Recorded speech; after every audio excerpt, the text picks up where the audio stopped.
Okay. I got a little note here. And so this morning when I made it, I couldn't figure out if it was the Lord or Loran. So in the first service, I acted on the note.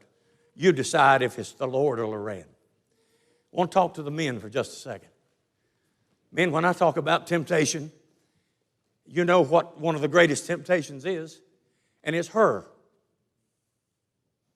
You can't walk out of this building, you can't go anywhere in public and not see flesh, nudity, seductresses, dressing to appeal, dressing to look good. You know what I'm talking about. And short and low, and here are men who want to live right. Men that want to be holy. They got nowhere to turn because in a 360-degree circle, it's everywhere. But the problem is that they have to see it in church. No man ought to have to fight that in church. Ladies, girls, when you get up to get dressed to come to church, you need to realize you're coming to the holy house of God. You ought not to come here to show off, your legs. And if you're constantly having to fight to stay decent, you got the wrong wardrobe on.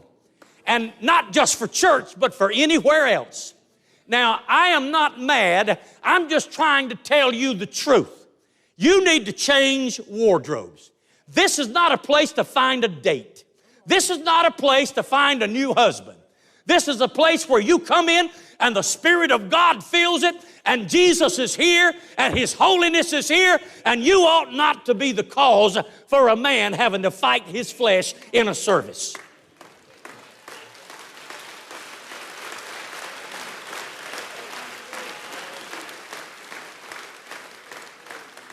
Well, Pastor, what about the men? I've had no complaints about a man whose breeches legs were too short. Here's another one. But Pastor, that's our culture. Now hear me. When you get saved, you change cultures.